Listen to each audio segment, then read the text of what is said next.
This next segment I think is going to be really exciting. It is now time to talk about verbs. If you have followed everything that I've been saying so far, and if you've been thinking, Professor Martin, this is far too easy, give me a challenge, well, you'll be glad to know that your challenge has arrived. Verbs are generally the area where it starts to get a little bit tricky. Everything up until now has been nice, easy review. Verbs are one of those things that we just do. We just write them, we just say them, we don't think about them.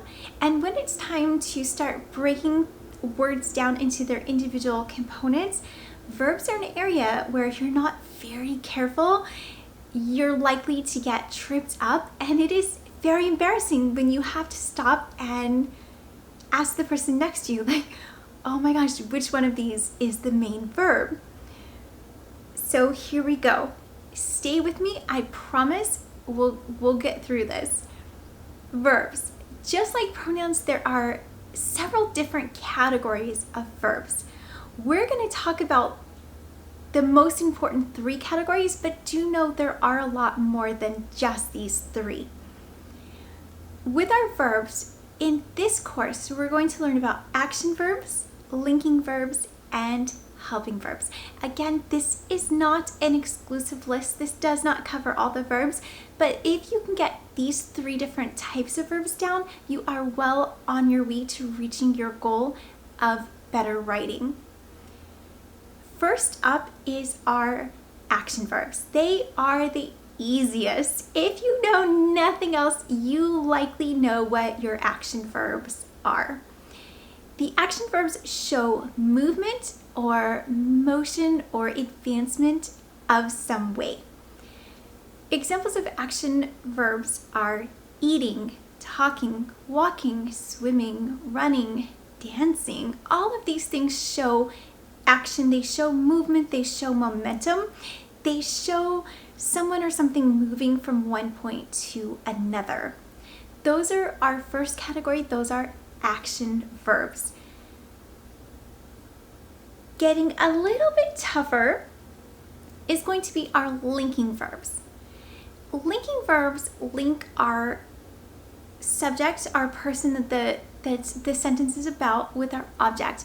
We have not yet learned about subject and objects, but our linking verbs are going to link whatever it is we're discussing with whatever it is that person or thing is doing.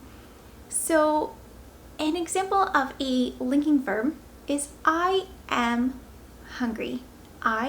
What am I? I am hungry, which is true. I am very hungry at the moment. The word am is going to be linking, and this is where it starts to get just a little bit tricky. There are 6 linking verbs, and they all stem from one word or one main verb. We have the main verb to be or to have. The verb to be is conjugated 6 different ways. Those ways are am, are, is, was, were, and been.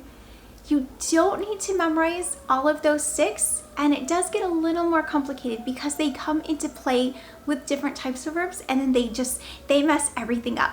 So you don't need to memorize them, but just know that these to be verbs, they're also called state of being verbs, are typically a feeling, an emotion, or something that someone is experiencing, right?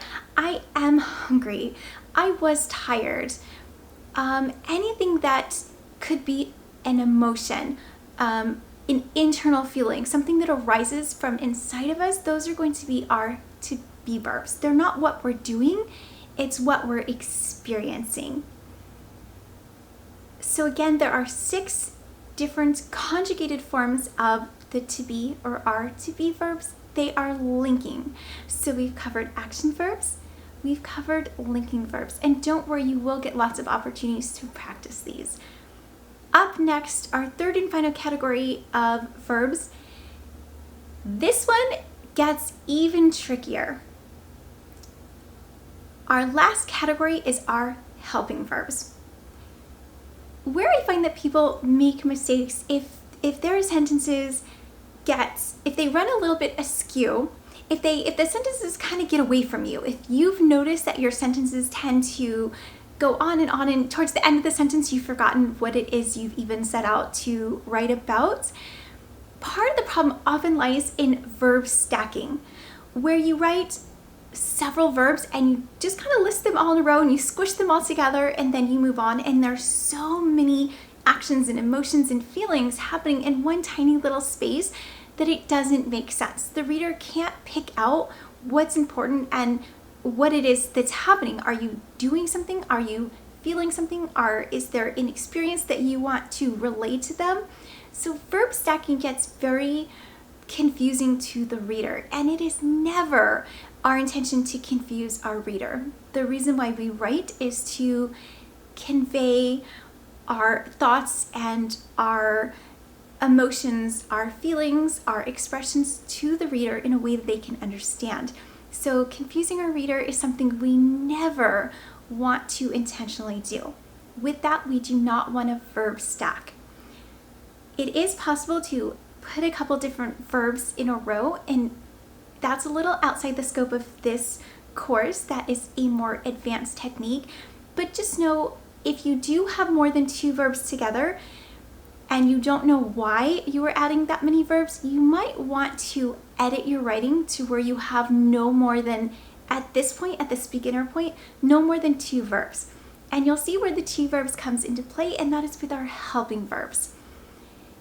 Like pronouns, helping verbs are one of those things where if you are a native English speaker or you've been reading and writing English for many years or decades, the helping verbs just come out. You don't necessarily stop and think about why you're putting 2 verbs together or which verbs you're putting together or why. They just sort of come out. We've heard them, we grew up hearing them, we've always written them, it's just what we do. We don't often stop and think about it.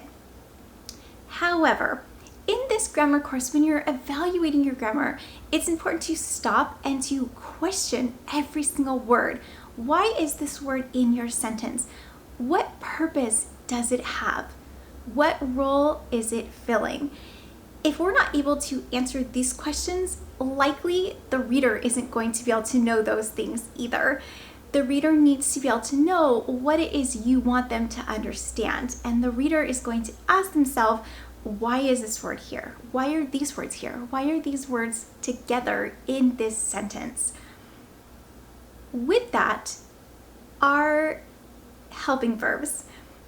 Helping verbs, you need to, they come in a pair. What they do is you have a verb that is going to give a tense, right? When something's happening. And then you have the main verb, which is going to immediately follow your helper. And together, they are going to give the reader the full picture, right? Like my very first example with my action word, my sentence was, I am hungry, right? Or I had breakfast. If I had breakfast, had means like it's in the past. I had breakfast, right? If I am hungry right now, I'm hungry right now, which again, I am. I am hungry right now. But not everything happens in the present.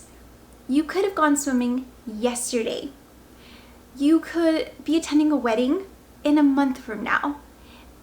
All of these different things that are happening in our lives that we want to convey in writing happen at different times. Some are in the past, some are in the future, some are right now in the present, or within a very close sphere of right this moment. With that, we take our verb and we conjugate it to either the past, present, or future. In this course, I'm not going to get into actually how to do the conjugations, again, because most of us, if we're native English speakers, we just do it because. We just do it because we learned it when we were so young, and now we don't even recognize it, we just do it. And most of us do it correctly. And if it's correct, there's no need to spend additional time trying to learn a bunch of conjugations. However, what is really important to know is that when you see 2 verbs side by side in this course, you want to ask yourself if one is helping and one is your main verb. If not, you need to rewrite it and you need to think carefully about our 3 types of verbs and what it is you're trying to relay. If you're using an action or a linking verb, you do not want more than one verb together. That's going to cause confusion to your reader. So with a action verb and a linking verb, one verb, with a helping verb, you will have a helper, which is a verb, and then you will have a main verb. An example of this is I was eating breakfast. I is going to be what the subject is about. It's a noun, right? Remember, our nouns are person, place, thing, or idea. I am a person. The pronoun I takes the place of Amanda. So I was eating breakfast. I, being the subject, was is the helper. It is a helping verb. It is a verb. It's a helper verb. It goes right in front of, side by side. They are best friends of our main verb, which is eating, right? So remember, eating is an action, right? Ate, to eat, it shows movement. It shows that someone is doing something. I am lifting a spoon and putting it into my mouth. I was eating breakfast. So was and eating, helping verb, main verb, back to back, side by side. They are best friends. They don't get separated. You don't put things in between them at this stage. In our basic course, we want to have our 2 verbs, our helping and our main, right squished up next to each other, and then the rest of our sentence. Okay, that is our verbs. That is our 3 types of verbs. We have action, we have linking, and we have helping verbs. Remember, again, to recap, our action shows movement or motion. Our linking verbs show a state of being or a feeling or an emotion. It's what someone is feeling, what they're experiencing at any given point in time. And then our helping verbs are going to be 2 verbs side by side, back to back, that show a tense. It shows what you're doing or what you're feeling, are otherwise just regular verb, but in a point in time. Was it in the past? Was it right now in the present? Or will it be occurring in the future? Those are our 3 main types of verbs. As before, you want to spend some good time. Watch this video a couple times if you need it. Then go on to do the quiz to check your comprehension, followed by a worksheet so that you can get some practice in. And as always, when you're finished with all of those, come on back and I will walk you through how to get all of the right answers.